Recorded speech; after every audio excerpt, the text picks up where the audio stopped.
Hello, আসসালামু আলাইকুম।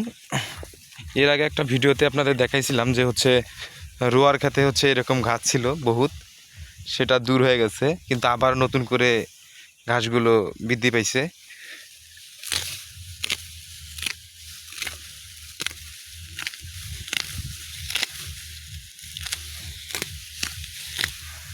এগুলো সেই ঘাস। এগুলো ঘাস দূরকরণের যে উপায়টা,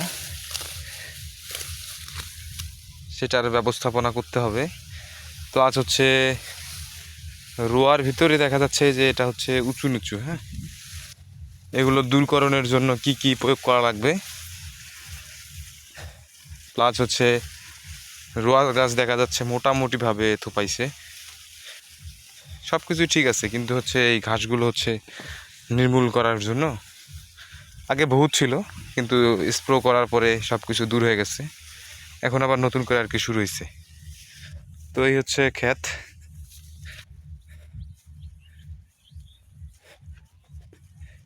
এইগুলোতে দেখা যাচ্ছে আবার কম থোপাইছে আর কি, আর এটাতে মোটামুটি ভালো থোপাইছে।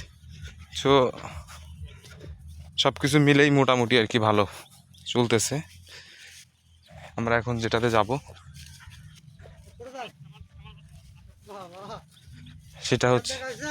সেটা জমিতে জমিতে পানি আছে মোটামুটি।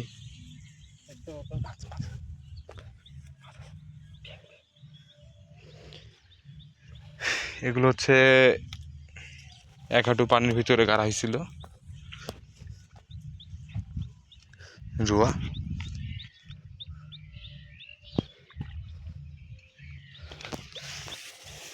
এইগুলোর কুচুরি পানা। হ্যাঁ, এগুলোতে ছিল কুচুরি পানা ছিল। আর দেখতেই পাচ্ছেন রোয়ার গাছের থোপ, প্লাস রোয়ার গাছের সব আকার আকৃতি সব কিছু।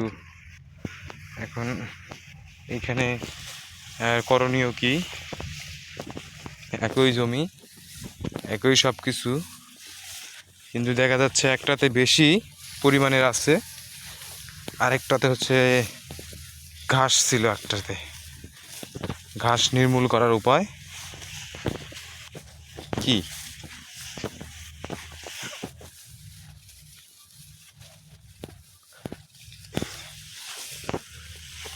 চোখ যত দূর যাচ্ছে তত দূরই রুয়া। ওকে, ওটা এক জাতের ধান, এটা আর এক জাতের ধান। এটা স্বর্ণা এক, আর এটা আগুর স্বর্ণা। দুই ধরনের ধান দেখা যাচ্ছে। এক ধরনের ধানে মোটামুটিভাবে থোপাইছে, কিন্তু অন্য ধানে থোপাই নেই এখনো।